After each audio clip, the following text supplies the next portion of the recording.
India की services का जो पीएमआई होता है, परचेजिंग मैनेजर्स इंडेक्स, जुलाई 2026 में 53.3 हो गया। अब 53.3 का क्या मतलब है, इसको मैं समझाता हूं। सबसे पहले समझते हैं, ये पिछले 53 मंथ्स का सबसे लोएस्ट लेवल है। लेकिन एक इंपॉर्टेंट सवाल ये है कि पीएमआई गिर गया, इसका मतलब क्या है? तो इंडियन इकोनॉमी में स्लो डाउन आ जाएगा? नहीं, बिल्कुल भी नहीं, बिल्कुल भी जरूरी नहीं है। क्योंकि पीएमआई का जो स्टैंडर्ड होता है वो होता है 50, मतलब 50 से ऊपर है तो एक्सपेंशन है, 50 से नीचे है तो कॉन्ट्रैक्शन है। मतलब इंडियन इकोनॉमी में सर्विसेज अभी भी ग्रो हो रही हैं, बट उसकी ग्रोथ स्लो हो गई है। मतलब इकोनॉमी अभी भी एक्सपैंड कर रही है, बट थोड़ा स्लो स्पीड से। जैसे आप एक गाड़ी चला रहे हो, है ना, आप 80 की स्पीड पे थे, आप 60 की स्पीड से चल रहे हो, फिर 40 की स्पीड से चल रहे हो, पर चल तो अभी भी रहे हो। तो ये सारी चीजें, तो आज के भी इस वीडियो में हम समझेंगे पीएमआई होता क्या है ना, सर्विस सेक्टर स्लो क्यों हो रहा है ना, एक्सपोर्ट पे इनका क्या असर है, और आरबीआई और इन्वेस्टर्स इस डेटा को इतने अच्छे से मॉनिटर क्यों करते हैं। सबसे पहले शुरू करते हैं, सर्विसेज ग्रोथ हिट्स 53 मंथ लो, है ना। तो जुलाई का जो आप डेटा देखेंगे उसके हिसाब से जो परचेसिंग मैनेजर्स इंडेक्स है ना, ये एक अर्ली इंडिकेशन देता है इकोनॉमी में, जो इकोनॉमी की हेल्थ को मेजर करता है ना। मतलब जैसे आपकी तबीयत खराब होने लिए आप सबसे पहले क्या करोगे, पल्स देखोगे, है ना, बीपी चेक करोगे तो आपको लगे हाँ थोड़ा बड़ा आ रहा है, फिर टेम्परेचर देखोगे, इसी तरह से फिर डॉक्टर के पास जाओगे।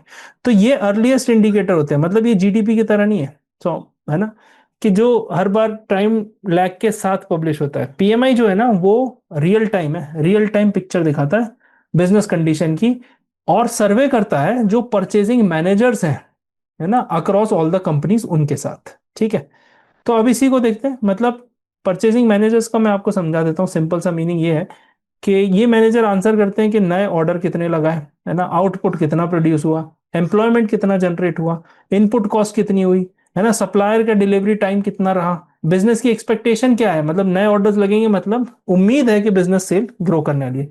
क्योंकि परचेजिंग मैनेजर जो है ना वो ऑर्डर प्लेस करते हैं, है ना, और उस वजह से प्रोडक्शन होता है, और प्रोडक्शन एक्चुअल में किया जाता है, उससे क्या पीएमआई एक लीडिंग इंडिकेटर बन जाता है फ्यूचर की इकोनॉमिक एक्टिविटी को प्रिडिक्ट करने का। अब ये स्कोर 53.3 रहा, मतलब ये जून में 57.4 था। अब composite PMI decline to 54.3 as well. मैं आपको सिंपल सा समझा देता हूँ, ये 50 है, 50 से ऊपर अगर ये चीज रहती है तो एक्सपेंशन माना जाता है, 50 से कम रहती है तो कॉन्ट्रैक्शन माना जाता है, और एग्जैक्ट 50 रहती है तो उसे हम नो चेंज मानते हैं। मतलब इंडिया का सर्विस सेक्टर अभी भी एक्सपेंड कर रहा है, पेस भले ही स्लो हो गई हो, है ना, जैसा कि मैंने आपको एग्जांपल भी दिया। मतलब स्टूडेंट की लाइफ में भी होता है ना, पिछले सेमेस्टर में 95% आए मान लो, इसमें 85 आए, तो पास तो अभी भी हुआ, बट ग्रोथ नहीं है। परफॉर्म तो अभी भी अच्छा कर रहा है ना, इंप्रूवमेंट भी है, पर इंप्रूवमेंट स्लो है।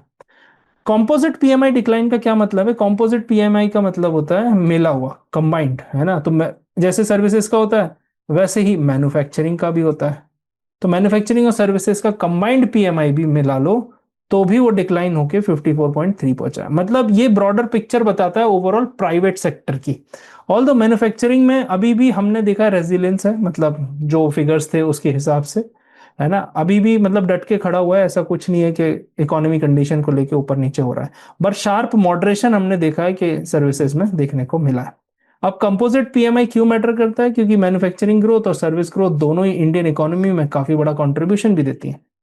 फिर आ जाते हैं slowest private sector expansion since मार्च 2022 के बाद से। आप देख लो मार्च 2022 में क्यों था, कोविड के बाद आप देखो चीजें एकदम से बढ़ी थी। तो वीकेस्ट प्राइवेट सेक्टर एक्सपेंशन है, आप समझ सकते हैं, 53 मंथ्स में है ना, एक साल में 12 महीने होते हैं, तो आप समझ लो 4 साल, 48 मंथ्स, लगभग 4.5 साल के आसपास। तो इंपॉर्टेंट है कि भाई स्लो ग्रोथ है कि नेगेटिव ग्रोथ है। तो ग्रोथ अभी स्लो है, नेगेटिव हम नहीं बोल सकते, मतलब स्टिल एक्सपैंडिंग हो रहा है। रीजन उसके कई सारे हैं, है ना, ग्लोबल अनसर्टेनिटीज है, डिमांड भी सॉफ्ट हो रही है, कंपटीशन बढ़ रहा है। हिस्टोरिकल पर्सपेक्टिव बात करूं तो कोविड की रिकवरी थी, इसीलिए काफी हाई गया था इनिशियली, क्योंकि डिमांड कोविड के टाइम कम थी, तो पेंट अप डिमांड उसे जिसे बोलते हैं, हम टर्म बोलते हैं, है ना। या फिर रैपिड रीओपनिंग हुई थी मार्केट्स की, है ना, जैसे आपने देखा होगा कोविड के बाद सब लोग अचानक से टूरिज्म बूम हुआ था, क्योंकि सबको बाहर निकलना था, लोग पागल हो गए थे 1 1.5 साल 2 साल से घर में रहते हुए। तो कंज्यूमर की स्पेंडिंग भी स्ट्रांग थी, इसीलिए प्राइवेट सेक्टर। अब स्लो डाउन का सिंपल है, पहला है सॉफ्टवेयर डोमेस्टिक डिमांड, है ना। अभी जैसे फूड प्राइसेस बढ़ गए, पेट्रोल का प्राइस भी धीरे धीरे बढ़ गया, तो ये सब बढ़ने से क्या बाकी खर्चे आदमी को कट करने पड़ते हैं, है ना। मैंने अभी स्क्रीन क्लियर कर दी आपके लिए, अब आप देख सकते हैं। तो बाकी खर्चे कम हो जाते हैं, जैसे भाई हॉस्पिटैलिटी है, रिटेल है, प्रोफेशनल सर्विस है, रियल एस्टेट है ना। आप इंडिया में देखो तो लग्जरी घर ही बन रहे हैं, नॉर्मल अफोर्डेबल हाउसिंग बना ही नहीं रहे, क्योंकि लग्जरी बिक रहे थे। पर अभी एनआरआई का उतना पैसा आ नहीं रहा है, तो वहां भी एक इशू है। फिर आ जाते हैं इंक्रीज मार्केट कंपटीशन। कंपटीशन तो बढ़ गया, इकोनॉमी मैच्योर हो रही है, तो ज्यादा से ज्यादा फर्म एंटर हो रही है ना। डिस्काउंट मिल रहे हैं, कस्टमर सर्विस बेटर मिल रही है, डिलीवरी फास्ट हो रही है। तो जो सुपर नॉर्मल प्रॉफिट हम जैसे इकोनॉमी में बोलते हैं ना, अब क्योंकि एंट्री बढ़ गई प्लेयर्स की, तो उस हिसाब से वो भी कम हो गए। फिर ऑर्डर की बात कर लेते हैं, ऑर्डर भी पोस्टपोन हो गए, है ना। मतलब सिंपल सी चीज है, ग्लोबल जियोपॉलिटिकल टेंशन की वजह से एक्सपोर्टर्स को भी पता है कि कितना डिमांड फॉरेन में मिलने वाली है, ग्लोबल डिमांड डाउन है ना। बोरोइंग कॉस्ट बढ़ती जा रही है, अनसर्टेन डिमांड तो है ही। अब सब फेस्टिव सीजन का भी वेट कर रहे हैं, अक्टूबर नवंबर, है ना। इस चीज का भी वेट कर रहे हैं, तो चीजें कहीं ना कहीं स्टैग्नेंट हैं। फिर weaker overall global business activity की बात करते हैं, ओवरऑल बिजनेस एक्टिविटी ही वीकर चल रही है, क्योंकि इसमें मॉडरेशन भी है, मल्टीपल सेक्टर में सेल स्लो चल रही है, अनसर्टेनिटी है, ग्लोबल ट्रेड में भी है, अगेन फ्यूचर इन्वेस्टमेंट को लेके भी अनसर्टेनिटी है, तो कोई इन्वेस्ट भी नहीं कर रहा। इसी वजह से आप देखना हायरिंग भी उतनी लिंक्डइन पे नहीं, आप लिंक्डइन का डेटा भी देखोगे तो हायरिंग बहुत कम है ना। फिर उसके बाद कैपिटल एक्सपेंडिचर में भी कमी देखी गई है ना। जैसे फॉर एग्जांपल कंपनीज नई मशीनरी नहीं खरीद रही, तो केपेक्स और ये सब, और नए प्रोजेक्ट्स भी आप देखोगे तो कहीं ना कहीं स्टॉल्ड है, वो उतनी तेजी से नहीं बढ़ रहा है जो पहले 2 3 साल में बढ़ रहे थे। तो की टेक अवे क्या है, इंडिया का जो सर्विस सेक्टर है ना, वो कंटिन्यू टू एक्सपैंड है, बट स्लोएस्ट पेस है, ठीक है। आगे देखते हैं, exports remain a bright spot. सबसे पहले इसको देखते हैं, पॉजिटिव सिग्नल है भाई एक्सपोर्ट में। क्या रीजन है इसका? डोमेस्टिक डिमांड आपको वीक होती हुई दिख रही होगी, बट इंडिया का अभी भी एक्सपोर्ट, है ना, पॉजिटिव सिग्नल दे रहा है। मतलब इंडिया को अभी भी स्ट्रॉन्ग सपोर्ट है इंटरनेशनल मार्केट से। ये हाईलाइट करता है कि हमारा जो स्ट्रक्चरल ट्रांसफॉर्मेशन है वो असर दिखा रहा है। मतलब इंडिया इंक्रीजिंगली सर्विसेज को एक्सपोर्ट कर रहे हैं, ना। मतलब not just physical goods, but ये सारी चीजें। तो एक्सपोर्ट रेजिलिएंट है, मतलब ह्यूमन कैपिटल का देख लो, टेक्नोलॉजी का देख लो, नॉलेज का देख लो, या फिर प्रोफेशनल एक्सपर्टीज का देख लो। तो फॉरेन डिमांड अभी भी हमको सपोर्ट कर रही है, और एक्सपोर्ट के ऑर्डर्स भी कहीं ना कहीं सर्विस सेक्टर में मिल रहे हैं। धीरे धीरे कम भी है, बट स्टिल ये strong demand from UAE. UAE से भी है, फाइनेंशियल सर्विसेज देख लो, लॉजिस्टिक्स की देख लो, या फिर हेल्थ केयर है, आईटी सर्विसेज है, कंसल्टिंग है, इन सब की स्ट्रॉन्ग डिमांड आ रही है फ्रॉम यूएई। अब हॉर्मुज और वॉर और इस सब के चक्कर में भी थोड़ा आपने देखा होगा कि यूएई का रियल एस्टेट मार्केट भी पिटा है, बट जो रियल डिमांड है वो इंडियन सॉफ्टवेयर कंपनीज की ही है, डिजिटल ट्रांसफॉर्मेशन को लेके। मतलब कई सारी, जैसे मैं आपको एग्जांपल बताऊं, मैं न्यूज़ पढ़ रहा था, है ना, तो कई सारे बैंक्स, लॉजिस्टिक फर्म्स हैं दुबई में, अबू धाबी में, उनको हमारी आईटी कंपनीज सर्व कर रही हैं। इंडिया यूएई में CETA, comprehensive economic partnership agreement भी हुआ है, जिससे कॉमर्स रिलेशन स्ट्रॉन्ग है। फिर rising orders from UK, UK से भी हमारे आईटी सर्विसेज हो गए, है ना, लीगल प्रोसेस हो गई, outsourcing, financial consulting, accounting, digital transformation, ये सब देखा हमने। मतलब कंपनीज लाइक इन्फोसिस हो गई, है ना, Infosys, TCS, Wipro, HCL technology, ये सब काफी सारे इनको मेजर डिजिटल कॉन्ट्रैक्ट्स मिल रहे हैं यूके से। फिर continued demand from the US, US की डिमांड इतनी कम नहीं हुई, टैरिफ के बाद भी उम्मीद थी, but software development, AI, cloud computing, इस सब में इंडिया से सर्विसेज एक्सपोर्ट हो रही हैं। जैसे ग्लोबल कैपेबिलिटी सेंटर्स है ना जो इंडिया के, वो अमेरिकन कंपनीज को बहुत सपोर्ट करते हैं। जैसे जेपी मॉर्गन है, बड़ी अमेरिकन कंपनी है, उससे इन सब चीज में सपोर्ट होता है। वॉलमार्ट है, अमेजोन है, माइक्रोसॉफ्ट है ना। फिर बिजनेस ट्रेंड्स की बात कर लें तो hiring improve but remain modest. मतलब हायरिंग इंप्रूव तो हुई है, बट स्टिल अभी भी उतनी इंक्रीज नहीं हुई जितना है। एम्प्लॉयमेंट बढ़ तो रहा है, बट प्रॉब्लम यही है कि उतनी तेजी से नहीं बढ़ रहा है। मतलब मॉडेस्ट चल रही हैं चीजें, सिलेक्टिव हायरिंग चल रही है, ठीक है। कॉन्ट्रैक्ट वर्कर से काम चलाया जा रहा है, फुल टाइम एम्प्लॉयमेंट में भी कमी है, और एआई असिस्टेड प्रोडक्टिविटी को बढ़ाने की कोशिश की गई है। मतलब कई जगह तो सीक्रेट खबर ये भी है कि लोगों से एआई को ट्रेन करवाया जा रहा है, और उन्हीं में से 50% को ले ऑफ कर दिया जाएगा जब एआई ट्रेन हो जाएगा, है ना। फिर इनपुट कॉस्ट इन्फ्लेशन की बात कर लेते हैं। अब वेजेस हो गई, है ना, इलेक्ट्रिसिटी है, रेंट है, फ्यूल है, रॉ मटेरियल्स है, सॉफ्टवेयर सब्सक्रिप्शन, सबका कॉस्ट बढ़ते ही जा रहा है। तो उस वजह से भी जो इनपुट इन्फ्लेशन है वो भी कहीं ना कहीं बिजनेसेस की प्रॉफिटेबिलिटी पे है ना इम्पैक्ट ला रहा है। जैसे अगर फ्रेट चार्जेस कम होंगे तो चीजें सस्ते में मिलेंगी, बट कमोडिटी प्राइसेस ये सब अभी तो स्टेबल है, बट कंटिन्यू फोकस ये है कि बढ़ सकता है।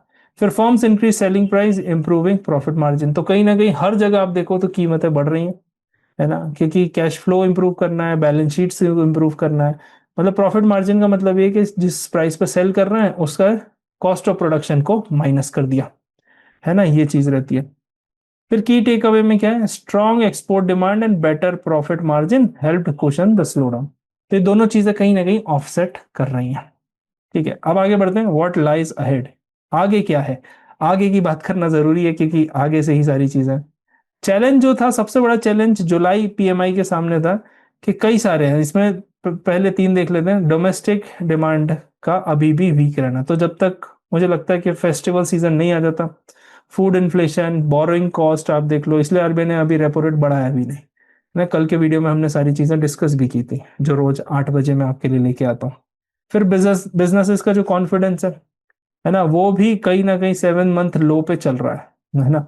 बिजनेस कॉन्फिडेंस का मतलब है एक्सपेक्टेशन रहती है मार्केट से कि फ्यूचर में इतनी सेल होगी, हायरिंग होगा, इस हिसाब से वो इन्वेस्ट करते हैं, एक्सपेंशन होता है, वो सारी।